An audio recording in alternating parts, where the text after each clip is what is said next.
여러분 평안하십니까? 오늘도 말씀과 함께 주님의 은혜 가운데 거하시기 바랍니다.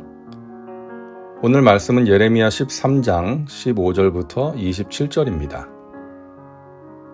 유다 백성들은 죄악의 길에 빠져서 망하게 되었습니다. 이제 얼마 있지 않으면 바벨론의 군대가 쳐들어와서 유다를 초토화시킬 것입니다.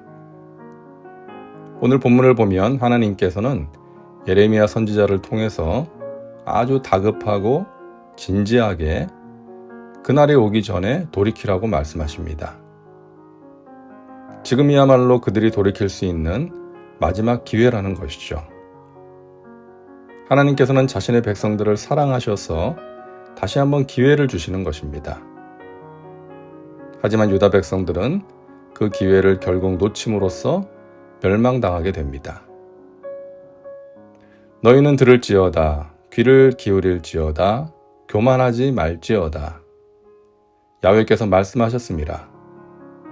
그가 어둠을 일으키시기 전, 너희 발이 어두운 산에 거치기 전, 너희 바라는 빛이 사망의 그늘로 변하여 침침한 어둠이 되게 하시기 전에 너희 하나님 야훼께 영광을 돌리라.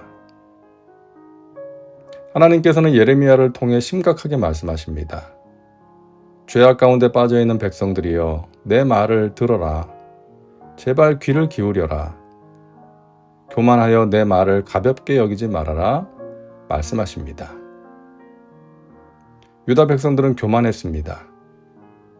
교만이 무엇입니까? 하나님을 찾지 않고 의지하지 않는 것이 교만입니다.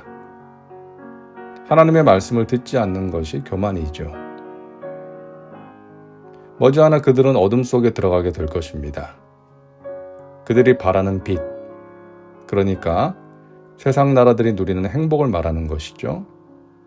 그들이 추구했던 세상의 좋은 것들을 말하는 것입니다. 그것이 사망의 그늘로 변하게 될 것입니다. 그 전에 하나님께 영광을 돌리는 삶으로 변화되어야 하는데 그들은 그렇지 못했습니다. 하나님의 백성들의 존재의 목적, 삶의 목적은 하나님께 영광을 돌리는 것입니다. 먹든지 마시든지 무엇을 하든지 하나님의 영광을 위해 하는 것입니다. 그들은 하나님의 백성입니다. 하나님께서 그들의 하나님이 되셔서 그들을 지켜주시고 인도하십니다. 그들의 간구에 귀를 기울이시고 응답하십니다. 은혜를 베푸십니다. 이런 것들을 귀하게 여기고 하나님의 품 안에 거하며 하나님께서 베푸시는 은혜로 인하여 하나님께 영광을 돌리는 삶을 살아야 하는 것이죠. 자, 그런데 17절입니다. 너희가 이를 듣지 아니하면 나의 심령이 너의 교만으로 말미암아 은밀한 곳에서 울 것이며 야훼의 양떼가 사로잡힘으로 말미암아 눈물을 흘려 통곡하리라. 유다 백성들 안에 교만이 들어왔습니다. 그래서 하나님이 없어도 잘 살 수 있다고 생각했습니다. 세상이 좋아 보였습니다. 그들이 보기에 바벨론이나 애굽 사람들이 잘 사는 것처럼 보였습니다. 그래서 하나님을 떠나서 그들의 문화를 받아들이고 그들이 섬기는 신을 섬기게 되었던 것이죠. 하나님은 유다 백성들에게 너희가 가진 복이 얼마나 귀한 것인지를 생각해 보라고 여러 번 말씀하셨습니다. 잠시 있다 사라지는 이 세상이 주는 복이 아니라 하나님의 품 안에서 누릴 수 있는 영원한 복을 생각해 보라고 말씀하셨지만 그들은 그 말씀에 귀를 기울이지 않았습니다. 마치 절벽을 향해 달려가는 자동차와 같이 하나님을 떠나서 자신들이 바라는 세상의 부귀 영화를 위해 달려갔던 것입니다. 20절부터 보겠습니다. 너는 눈을 들어 북방에서 오는 자들을 보라. 내게 맡겼던 양떼, 내 아름다운 양떼는 어디 있느냐? 너의 친구 삼았던 자를 그가 내 위에 우두머리로 세우실 때 내가 무슨 말을 하겠느냐? 내가 고통에 사로잡힘이 상고를 겪는 여인 같지 않겠느냐? 내가 마음으로 이르기를 어찌하여 이런 일이 내게 닥쳤는고 하겠으나 내 죄악이 크므로 내 치마가 들리고 내 발 뒤꿈치가 상함이니라.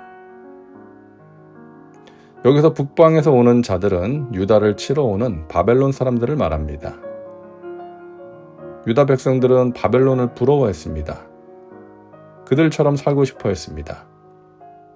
그래서 그들을 친구로 삼았습니다. 하지만 바벨론이 강성했던 것은 주변 나라들을 침략하고 약탈했기 때문이었죠. 올바른 방법으로 부강해진 것이 아니었습니다. 요즘으로 하면 매춘이나 불법 도박 아니면 마약을 팔아서 돈을 많이 번 것과 같은 것입니다. 하나님의 백성들이 그렇게 해서 부자가 된 것을 부러워해서야 되겠습니까? 결국 유다 백성들은 자신들이 부러워하며 친구로 삼았던 바벨론에 의해 짓밟히게 될 것입니다. 그들을 우두머리로 삼고 섬기게 될 것입니다. 친구를 잘못 사귀었기 때문이죠. 바벨론이 잠시 유다의 친구가 되어 주었던 것은 그들을 삼키기 위해서였습니다. 유다는 바벨론과 친하게 지내면서 그들처럼 강성하게 되기를 원했지만 결국 바벨론에 의해서 멸망당하게 되는 것입니다. 하나님을 떠나 그들이 의지했던 바벨론에 의해서 그렇게 되는 것이죠. 상고를 겪는 여인처럼 고통을 당하고 여인의 치마가 들리는 것처럼 수치를 당하게 될 것입니다. 27절입니다. 내가 너의 간음과 사악한 소리와 들의 작은 산 위에서 내가 행한 음란과 음행과 가증한 것을 보았노라. 화 있을진저 예루살렘이여 내가 얼마나 오랜 후에야 정결하게 되겠느냐 하시니라. 유다는 이방 신들을 섬기며 깊은 죄악 가운데 빠져 있었습니다. 산 위에서 이방 신을 섬기며 음란한 제사 행위를 했습니다. 그런 유다를 하나님께서 심판하십니다. 아무리 말해도 듣지 않았고 돌이키지 않았기 때문이었죠. 안타까운 마음으로 심판하십니다. 그러나 하나님의 심판은 심판 자체가 목적이 아니었죠. 그들을 돌이키게 하고 정결한 백성으로 만들기 위한 목적이었습니다. 자식을 때리는 부모의 마음 아닙니까? 자식이 미워서 죽기를 바래서 때리는 부모는 없습니다. 자신의 잘못을 깨닫고 바른 길로 돌이키라고 때리는 것이죠. 하나님의 마음도 그런 것이었습니다. 안타까운 마음으로 택하신 백성들을 심판하시는 것입니다. 내가 얼마나 오랜 후에야 정결하게 되겠느냐. 우리는 교만을 경계해야 합니다. 자신도 모르는 사이에 교만이 들어옵니다. 하나님을 의지하는 대신 세상을 의지하고 내가 가진 것을 의지합니다. 세상의 것들이 좋아 보입니다. 그러면서 기도가 줄어들고 하나님과의 관계가 시들해집니다. 형식적으로 신앙생활을 하게 됩니다. 교만은 패망의 선봉이요 거만한 마음은 넘어짐의 앞잡이니라 라고 말씀하십니다. 사랑하는 여러분, 교만을 경계하십시오. 마음을 잘 살피고 지키시기 바랍니다.